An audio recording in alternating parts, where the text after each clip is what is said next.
하나님께서 오늘 우리에게 주시는 말씀 에스겔 42장 1절부터 14절입니다. 에스겔 42장 1절부터 14절입니다. 그가 나를 데리고 밖으로 나가 북쪽들로 나가서 두 방에 이르니 그 두 방의 하나는 골방 앞뜰을 향하였고 다른 하나는 북쪽 건물을 향하였는데 그 방의 자리의 길이는 100척이요 너비는 50척이며 그 문은 북쪽을 향하였고 그 방 3층에 회랑들이 있는데 한 방의 회랑은 20척 되는 안뜰과 마주대하였고 다른 한 방의 회랑은 바깥뜰 박석 깔린 곳과 마주대하였으며 그 두 방 사이에 통한 길이 있어 너비는 10척이요 길이는 100척이며 그 문들은 북쪽을 향하였으며 그 위층의 방은 가장 좁으니 이는 회랑들로 말미암아 아래층과 가운데층보다 위층이 더 줄어짐이라. 그 방은 3층인데도 뜰에 기둥 같은 기둥이 없으므로 그 위층이 아래층 가운데층보다 더욱 좁아짐이더라. 그 한 방의 바깥담 곧 뜰의 담과 마주대한 담의 길이는 50척이니 바깥뜰로 향한 방의 길이는 50척이며 성전 앞을 향한 방은 100척이며 이 방들 아래에 동쪽에서 들어가는 통행구가 있으니 곧 바깥뜰에서 들어가는 통행구더라. 남쪽 골방뜰 맞은 쪽과 남쪽 건물 맞은 쪽에도 방 둘이 있는데 그 두 방 사이에 길이 있고 그 방들의 모양은 북쪽 방 같고 그 길이와 너비도 같으며 그 출입구와 문도 그와 같으며 이 남쪽 방에 출입하는 문이 있는데 담 동쪽 길 어귀에 있더라. 그가 내게 이르되 좌우 골방뜰 앞 곧 북쪽과 남쪽에 있는 방들은 거룩한 방이라. 여호와를 가까이 하는 제사장들이 지성물을 거기에서 먹을 것이며 지성물 곧 소제와 속죄제와 속건제의 제물을 거기 둘 것이니 이는 거룩한 곳이라. 함께 읽읍시다. 제사장의 의복은 거룩함으로 제사장이 성소에 들어갔다가 나올 때에 바로 바깥뜰로 가지 못하고 수종드는 그 의복을 그 방에 두고 다른 옷을 입고 백성의 뜰로 나갈 것이니라 하더라. 아멘. 오늘 제목은 여호와께 성결이라는 제목입니다. 오늘은 이제 40장, 지난 시간에 40장 받고 오늘은 42장을 보면서 여호와께 성결, 또 아직 성전에 대한 설계도 안에 있는 내용입니다. 오늘은 그것을 기억하면서 말씀을 좀 더 배워보도록 하겠습니다. 오늘 기도하신 김서방님, 지금 이렇게 내용을 읽었잖아요. 오늘 우리가 머릿속에 들어오십니까? 전혀 안 들어오죠. 이게 들어오면 이상한 거예요. 건축 설계사죠. 근데 건축 설계사도 이 말만 듣고 머리에 들어올까는 이제 잘 모르겠습니다. 의심스럽죠. 그래서 오늘은 제가 어려운 내용들이 아직 설계도에 대한 내용들이기 때문에 조금 더 오늘도 영상이 하나 준비되어 있고요. 그 다음에 오늘도 그림을 좀 더 봐야 됩니다. 좀 그것을 이해해 주시고 시작을 좀 해볼까 합니다. 지난 시간에는 저희가 멸망당할 제사장들마저도 하나님께서 건지신다. 이러한 내용으로 하나님의 말씀을 살폈습니다. 그러면은 이스라엘, 유다를 망치는데 장본인들이 누구였냐면 어느 계열의 제사장이었습니까? 맞춰봐요. 여기 지금 지난주에 비해서 두 분이나 더 늘어서 굉장히 많은 4명, 엄청나게 많은 천군만마와 같은 4분이 앉아 계신데, 자, 할렐루야. 제사장 계열 중에서 기억해봐요. 어느 제사장, 어느 라인들이 사실상 이스라엘을 망친 거죠? 아니지. 왜 아비아달이야? 사독입니다. 일부러 틀린 거예요? 네. 예. 사독 계열이 있었고 아비아달 계열이 있었잖아요. 사진 그림 한번 다시 보겠습니다. 자, 일단 그림을 보면서 아론이 제사장의 시작이에요. 대제사장의 시작이 아론인데 저 중에 엘르아살 계열, 비느하스 계열의 정통 계열이 사독이 있었고 다윗 시대 때부터는 사독 계열이 전부 권력을 차지했어요. 그 나라가 망할 때까지 모든 종교 권력을 누가 가지고 있었냐면 사독 계열들이 가지고 있었다라고 얘기했고 아비아달 계열은 어떻게 됐었다고 그랬죠, 제가? 팽당했었다. 그래서 지방으로 좌천돼서 거기서 아무 매갈이 없이 그렇게 살아갔었다라는 말씀을 드렸잖아요. 자, 그러면은 지난 시간에도 이랬던 사독 계열들이 다시 회복돼서 하나님 앞에 일을 하고 자신들의 직무를 감당하는 장면들을 봤어요. 그러면 오늘은 거기랑 좀 더 연결되는 건데 이들이 제사장으로서 과연 에스겔 성전에서 어떻게 준비를 하고 있는가, 그리고 그것이 지금 현재 여러분들이 주3큐티 묵상하고 계시는 레위기는 오경 안에 있잖아요. 이 오경 안에서 어떠한 의미가 있고 오경과 어떤 관련이 있는가, 그리고 현재를 살아가는 우리 삶과 어떠한 관련이 있는가, 오늘은 이것들에 대해서 이야기를 해보려고 합니다. 다시 한번 초점을 한번 추려볼게요. 첫 번째가 뭐냐면 이 제사장들이 어떻게 회복해서 무슨 일들을 해나가는가, 에스겔 성전에서. 그다음 두 번째는 뭐냐면 이 오경과 어떠한 관련이 있는가, 맨 처음에 율법이 시작되었던 오경의 내용들과 특별히 레위기죠. 어떠한 관련이 있는가, 그리고 그것이 현재 우리의 삶과 무슨 관련이 있는가, 이 내용에 대해서 오늘 살펴보려고 합니다. 예, 한 번만 다시 지난주에 보여드렸던 그림을 좀 더 볼게요. 자, 이 내용입니다. 한번 보시면 이 구도를 여러분들이 머릿속에 그리기만 하면 앞으로 구약 성경 읽어가는데 큰 도움이 됩니다. 확실합니다. 여러분 다시 한번 잘 생각해 보세요. 구약은요, 창세기로 시작하죠. 창세기의 내용은 뭐 여러 가지로 얘기할 수 있지만 간단하게 얘기하면 애굽에 가기까지의 얘기입니다. 그리고 애굽에 노예되기까지의 이야기죠. 자, 그리고 출애굽기는 뭐냐면 애굽에서 430년 동안 노예되었던 히브리인들이 그곳에서 탈출하는 개념들입니다. 그 탈출해서 가나안 땅에 정착하고 나라를 세우는 과정들이 바로 이스라엘의 첫 번째 역사죠. 자, 그러면 두 번째 이스라엘의 설립이 구약에 있어요. 그 두 번째 이스라엘의 설립이 뭐냐면 바로 바벨론이라고 하는 나라한테 붙잡혀가서 망해서 그 나라로부터 다시 회복해가는 과정. 그러니까 전혀 다른 이야기이긴 하지만 사실상 비슷한 패턴의 내용이 두 가지로 이어지고 있다. 이렇게 머릿속에 성경을 그리시면 여러분들이 구약을 이해하는데 크게 큰 그림을 그릴 수가 있어요. 그러니까 저기 한번 출 이집트라는 곳 바로 다음을 보세요. 그럼 토라라고 써 있죠.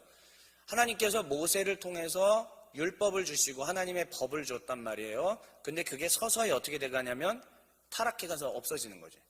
제대로 안 지켜요, 사람들이. 자, 그러면 출 바벨론은 어떻게 되는 거냐면 반대의 과정인 거죠. 다시 어디로 돌아가자? 토라로 돌아가자라는 얘기입니다. 여러분, 과거의 유럽 역사 중에 르네상스 운동이라는 게 있잖아요. 르네상스가 뭐예요? 문예 부흥 운동인데 어디로 돌아가자라는 얘기입니까? 고대 그리스 시대로 다시 가자라는 얘기잖아요. 그러니까 고대 그리스 시대로 다시 돌아가서 그때 찬란했던 문화유산들을 다시 회복하자라는 게 르네상스였던 것처럼 비슷해요. 성경도 마찬가지예요.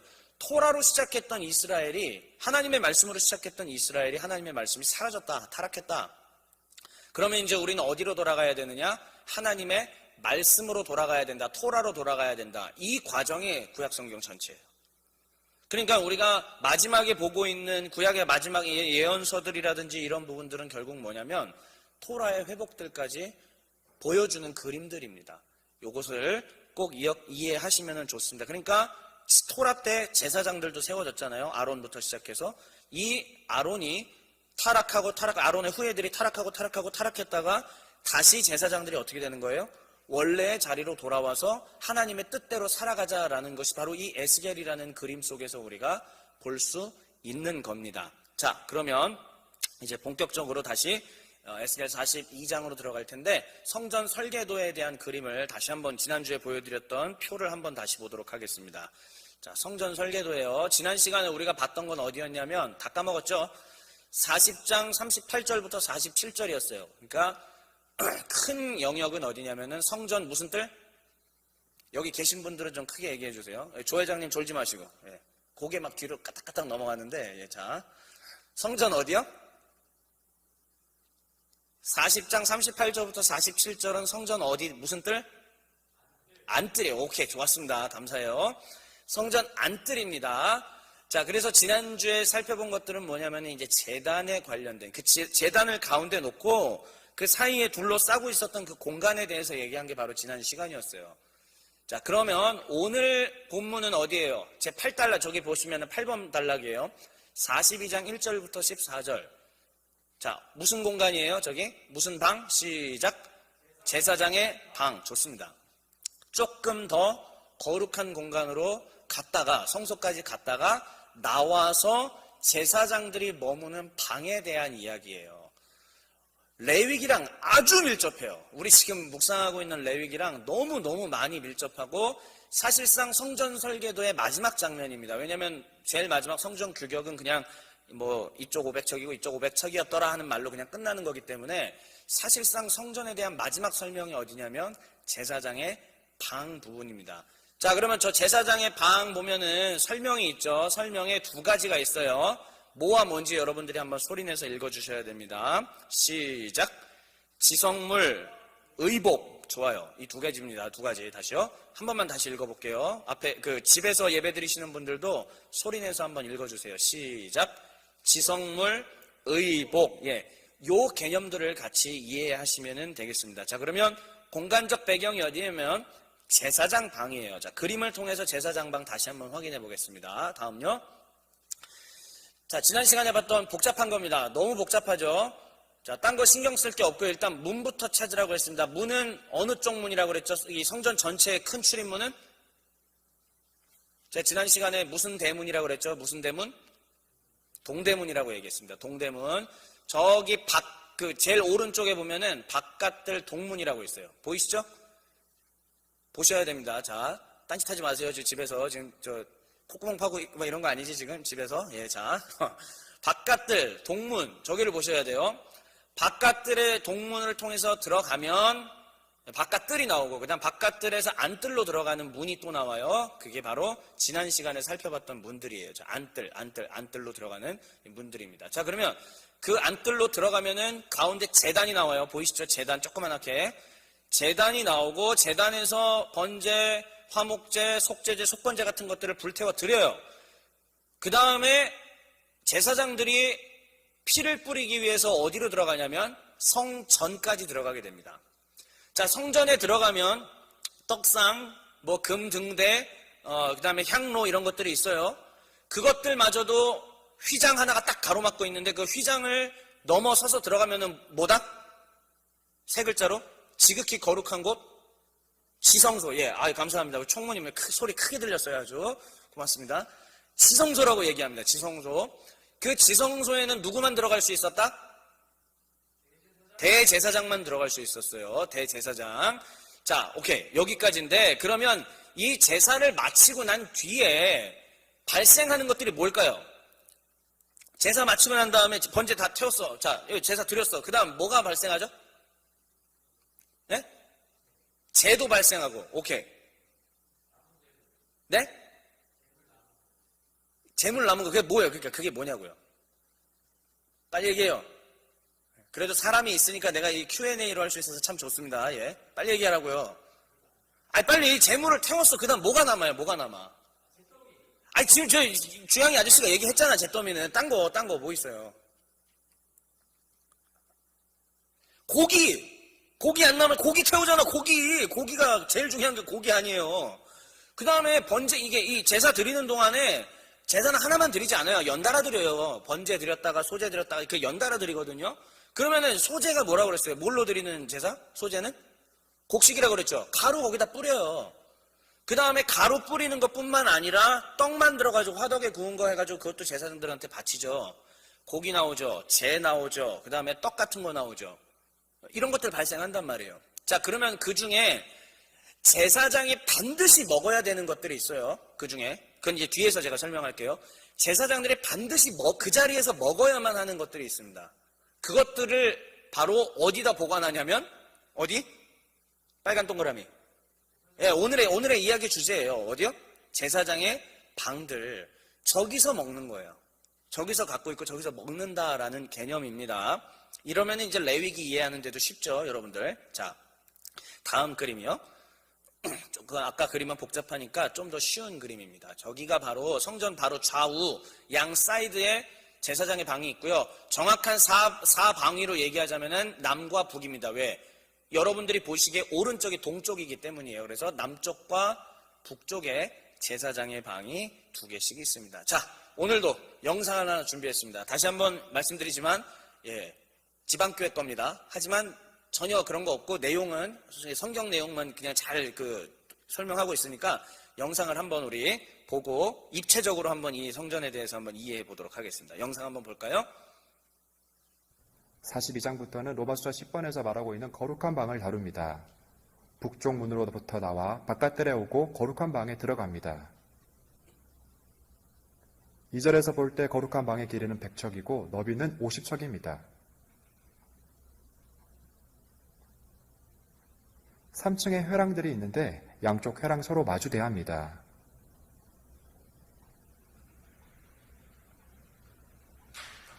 (6절은) 계속해서 거룩한 방은 골방과 같이 3층이 있다고 말합니다. 9절에서 동쪽에서 들어가는 곧 통행구가 있음을 볼 수 있습니다. 우리는 거룩한 방으로 들어갈 수 있고 이는 바깥들과 안뜰을 연결시킨 것입니다.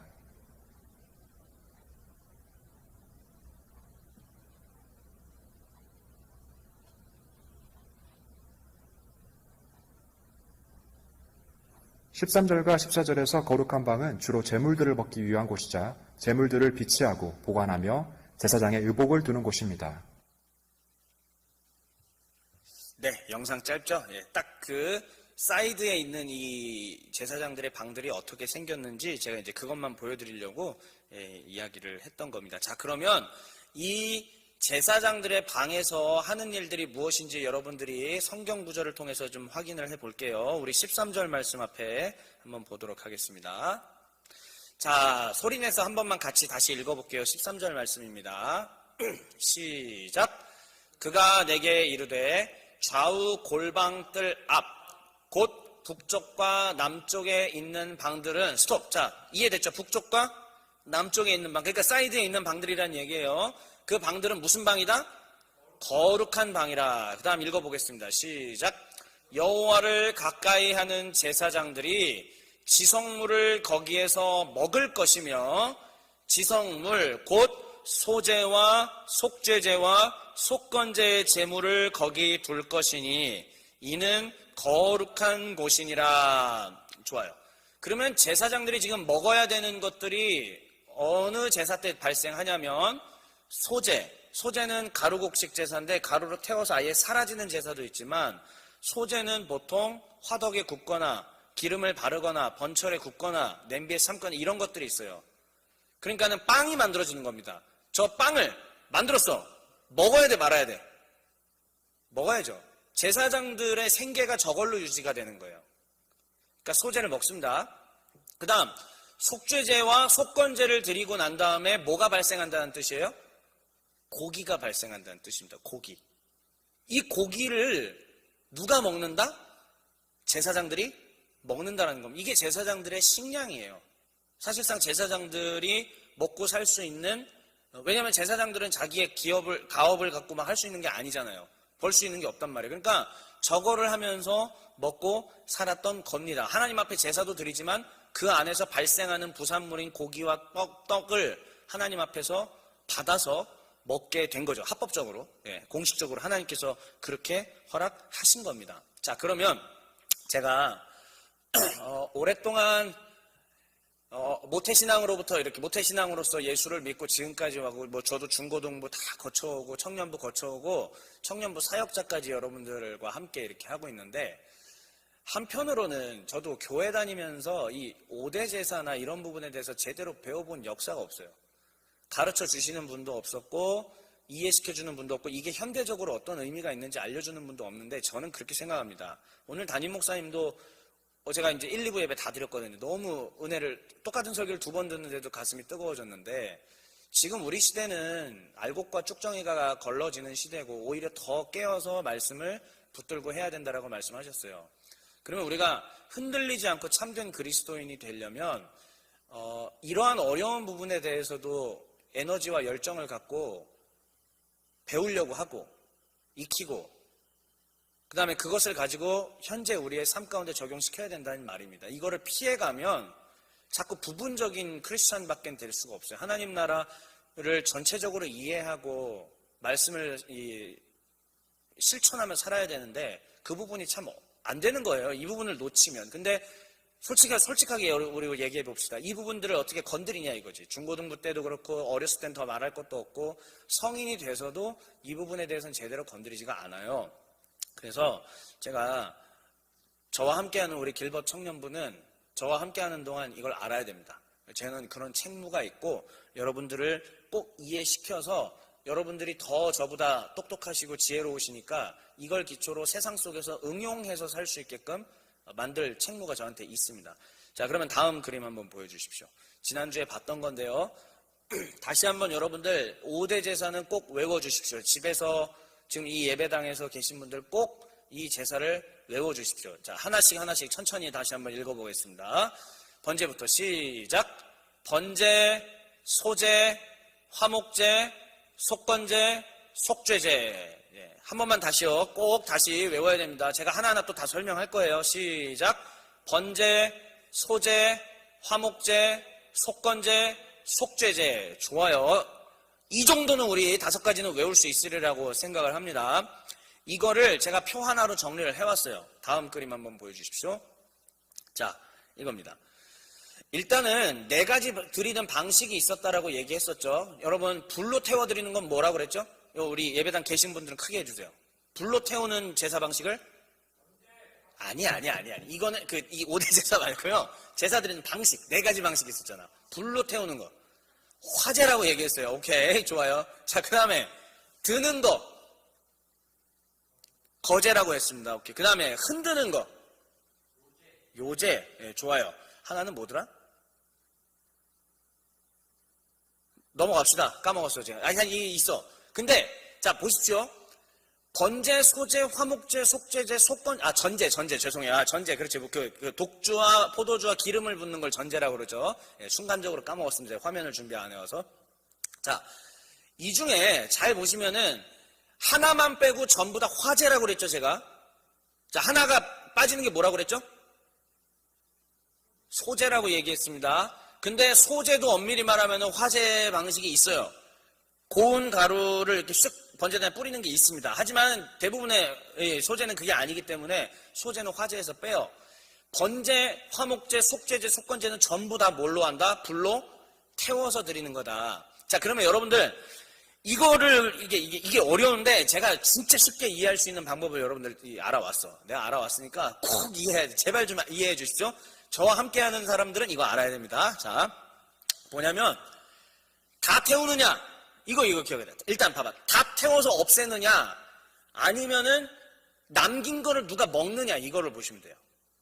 요걸로 좀 나눠서 아주 크게는 전부 다 태우냐? 태우고 뭔가 남겨서 먹느냐? 요 개념으로 보시면 됩니다. 자, 그럼 한번 보세요. 먹기라고 지금 오른쪽에 먹기 써 있잖아요. 먹기. 번제는 먹는 게 있어요, 없어요? 없어요. 그냥 번제는 그래서 공적인 예배의 시작을 알리는 거고 진짜 하나님 앞에 드리는 상징적인 예배예요. 그러니까 매일마다 드리는 상번제 아침 저녁으로 2번씩 드리죠. 이거 공적인 예배 번제로 드려요. 안식일에 드리는 예배도 뭐였다? 번제예요. 안식일에 번제 드립니다. 그냥 하나님 앞에 공적으로 예배 드리는 겁니다. 물론 사적 예배도 번제에 있는데 일단은 이해하기 쉬운 것만 말씀드리는 거예요. 번제는 공적 예배, 하나님 앞에 드리는 예배의 시작, 이거를 기억하시면 돼요. 그래서 전부 다 태워서 어떻게 한다? 다 드리는 겁니다. 자, 그 다음에 소제는 그러니까 곡식이니까 일단은 소제는 빼시고 나머지 한번 볼게요. 그러면 먹고 남은 게 어떤 것들이 있냐면은 화목제, 속제제, 속건제는 전부 다 먹고 남은 거예요. 먹고 뭔가 남아요. 부산물이 뭐가 남아요. 고기가 남아요. 자, 그러면 번제는 다 태우면 화목제, 속제제, 속건제는 뭐만 태우느냐 이거지. 저기 써있죠. 저 중에서 뭐 내장이니 꼬리니 이건 다 잊으시고요. 맨 아래 써있는 거 일단 한번 보세요. 하나님 거는 뭐라고 성경에서 규정되어 있습니까? 뭐와 뭐는? 피와 기름은, 그러니까 기름이라는 건 뭐냐면은 짐승 안에 이제 배 가르면 나오는 그 지방 덩어리 말하는 거예요. 그러니까 일단은 인간이 절대 손댈 수 없는 건 뭐냐면 피와 기름입니다.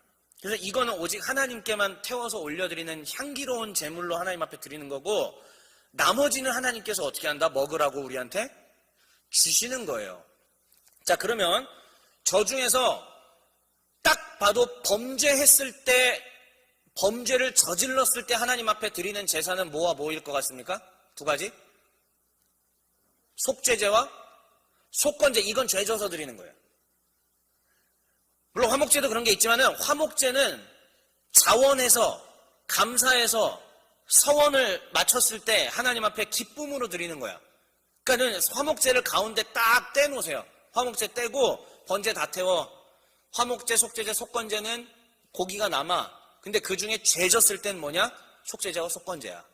화목제는 기쁨이 있어. 하나님 앞에 감사함으로 드리는 거다 하는 거예요. 자, 그러면 보시면 화목제는 제사장만 먹는 게 아니라 저 노란색으로 일부러 칠해왔죠. 이 고기를 누구도 먹는다?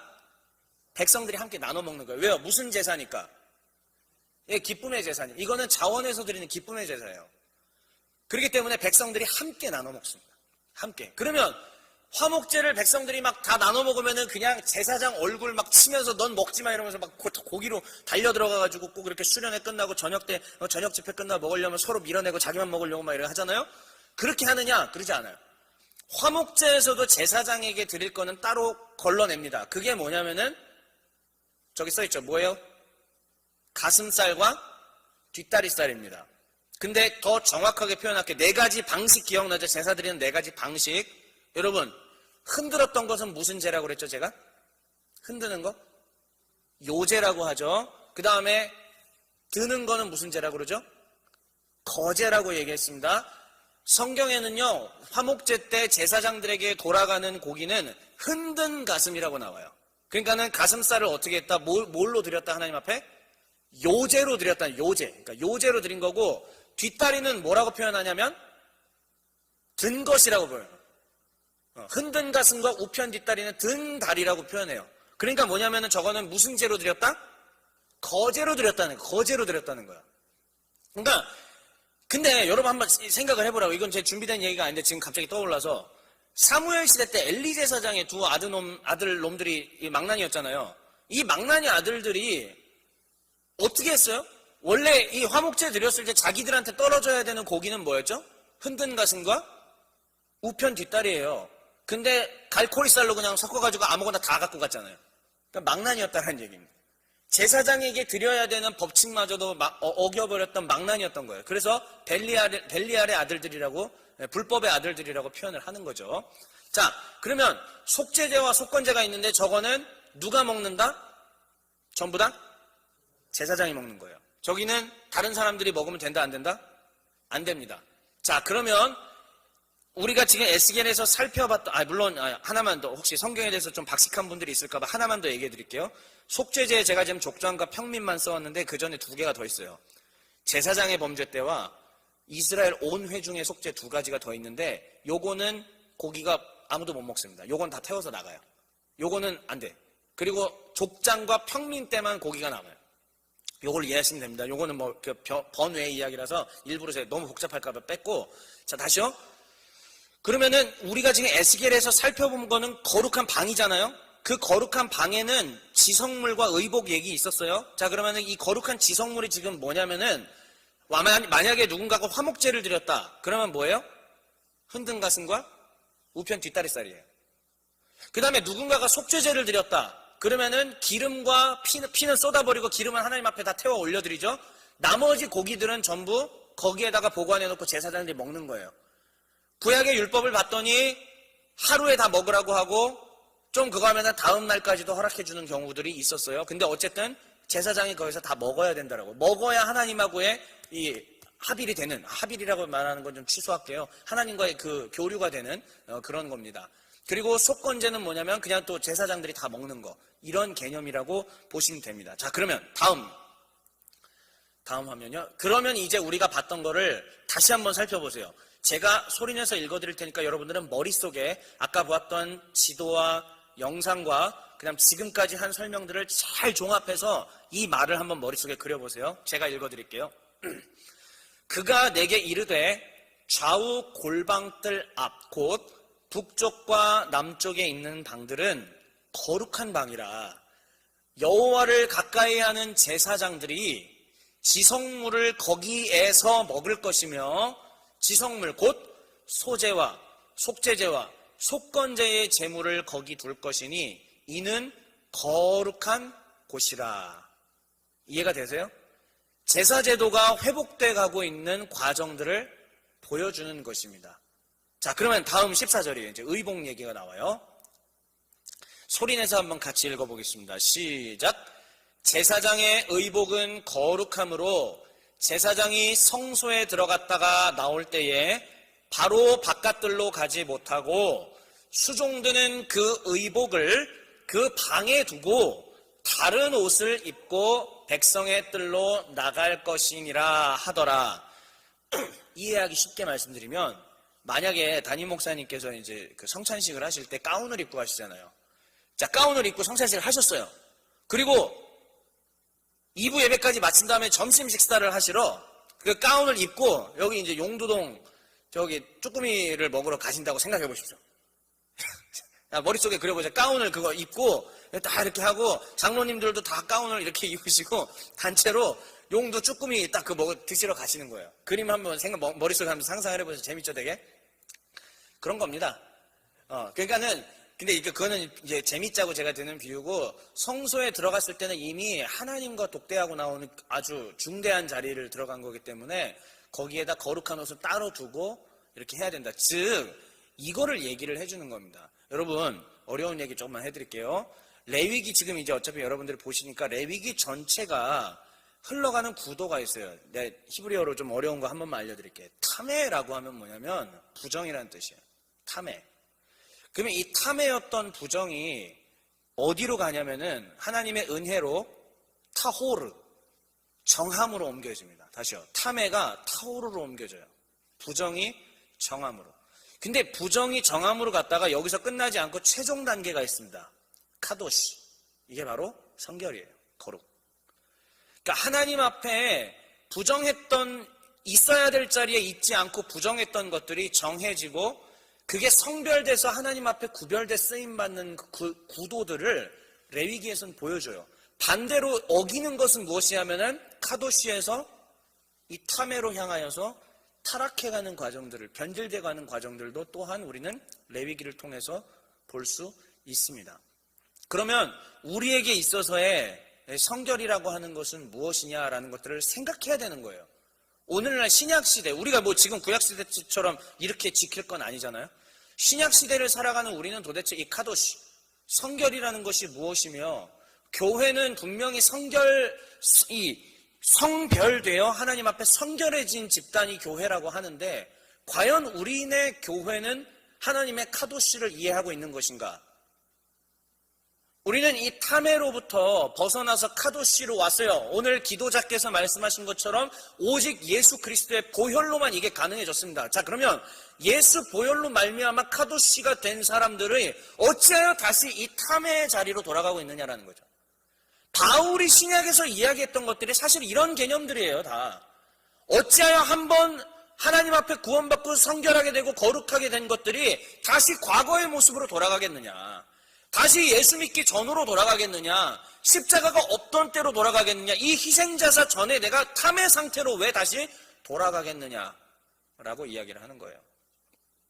우리는 이 부분들을 생각해야 됩니다. 자, 그러면 첫 번째는 아까 지성물을, 제사장 방에서 지성물을 살펴봤다면 지금은 제사장의 의복입니다.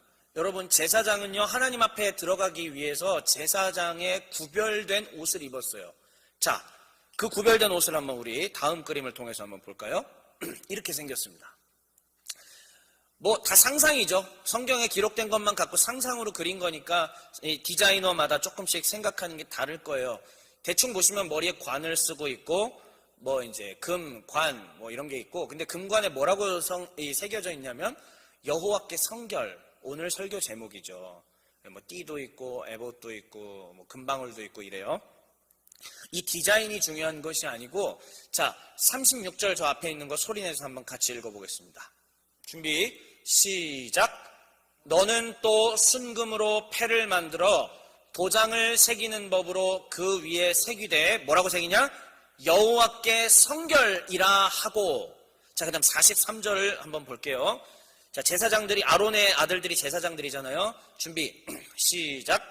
아론과 그의 아들들이 회막에 들어갈 때에나 제단에 가까이 하여 거룩한 곳에서 섬길 때에 그것들을 입어야 죄를 짊어진 채 죽지 아니하리니 그와 그의 후손이 영원히 지킬 규례니라. 예, 이 출애굽기 말씀이에요. 출애굽기 28장이 제사장 위임식, 제사장 옷들에 대한 이야기이거든요.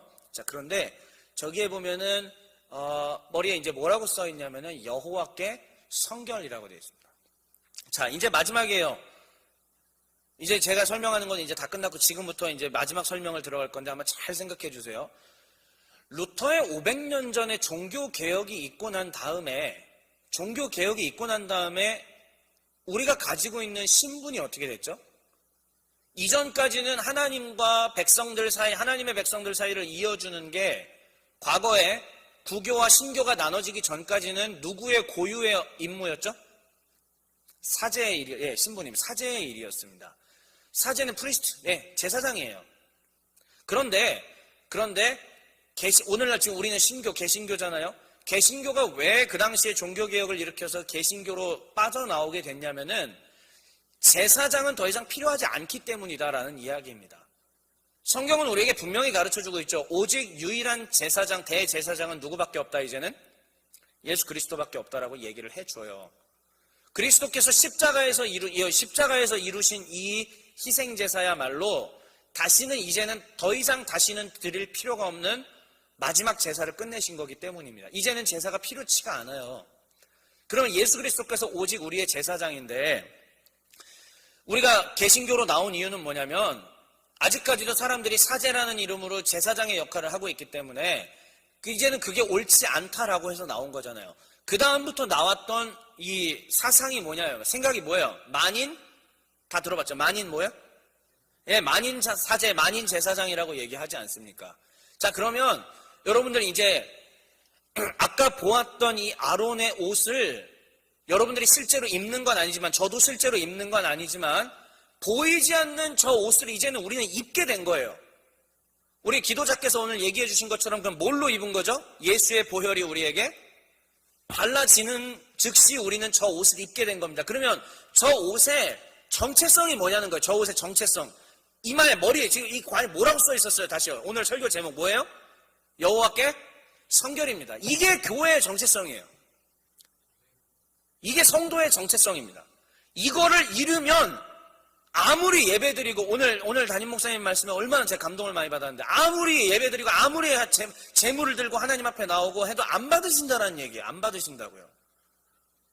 아무리 멋진 모습으로 우리가 노래를 하고 찬양하고 주님 앞에 이러한저러한 행사들을 해서 올려드린다 할지라도 하나님께서 받지 않으십니다. 참다운 교회와 참다운 제사장의 상징은, 정체성은 여호와께 성결이에요. 그리스도로 말미암은 이 여호와께 성결을 우리가 실행하지 않는다면 우리는 성도로 불림받을 자격을 상실하게 됩니다. 하나님의 백성이 될 자격도 상실하게 됩니다. 이제 마지막 메시지 화면 보여주십시오. 자, 첫 번째, 대제사장이신 예수 그리스도. 두 번째, 만인 제사장으로서의 우리의 행실. 첫 번째는 사실은 제가 길게 얘기하려다가 지금은 안 할게요. 줄일게요. 두 번째만 다시 한번 같이 읽어보겠습니다. 시작. 만인 제사장으로서의 우리의 행실. 괄호 안에 있는 것도 같이 읽어주시죠. 시작. 거룩한 의복, 흰 세마포. 아까 그 거룩했던 방에서 제사장들은 지성물, 지극히 거룩하고 성별된 음식을 먹었죠. 우리 하나님의 백성들도 그렇게 해야 되는 거예요. 실제로 그런 음식을 먹으라는 얘기가 아니고요. 그와 같이 구별되어 있다는 것을 말해주는 겁니다. 그리고 이제 마지막으로 기억해야 될 것, 그 또한 성소에 들어갔다가 나온 의복은 벗어두고 바깥을 나갈 땐 다른 옷으로 갈아입으라고 그랬잖아요. 그만큼 이게 중대한, 성도로서의 중대한 역할이라고 하는 것이죠. 여러분, 이 얘기를 하고 이제 마치겠습니다. 제사장이 이렇게 옷을 입은 거, 성경의 마지막 책이 무엇입니까? 신약에? 요한계시록이잖아요.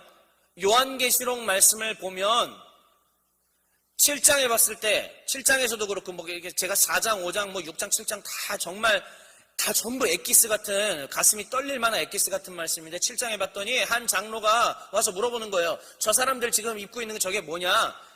하얀 세마포 옷을 입고 저것은 성도들의 옳은 행실이라고 얘기하는 겁니다. 그 다음에 여러분들 우리가 잘 알고 있는 찬송 있죠? 요한계시록 19장에 나와 있는 것을 가지고 만든 찬송입니다. 우리 함께 기뻐해 주께 영광 돌리세. 어린 양의 혼인잔치, 이 찬송 있지 않습니까? 거기에 보면 신부가 자신을 단장하고 준비했다라고 했는데 그 신부가 입은 옷이 뭐예요? 흰 세마포입니다. 성도들의 옳은 행실과 성도들이 성결하게 하나님 앞에 구별되어 있는 것이 바로 정체성이라는, 성도의 정체성이라는 얘기예요. 교회는 이제 우리 이 코로나로 인하여서 어려워졌죠? 앞으로 더 어려워질 상황인 거 여러분들이 직감하고 계시죠? 예. 그런데 이제는 정말로 성결하게 성별되어 있는 참된 신자들을 하나님께서 부르고 계시는 시대가 왔습니다. 더 이상 파이가 키워지는 것이 의미가 없습니다. 더 이상 예배당에 가득 메우는 숫자가 의미 없습니다. 정말 그리스도의 말씀대로 따라갈 참된 신자들, 참된 성결한 자들이 필요합니다. 여호와께 성결, 이게 성도의 정체성이라는 사실을 꼭 기억하시고 이번 한 주도 성도로서 살아가시는 우리 모두가 되시기를 주 예수 그리스도의 이름으로 축원합니다.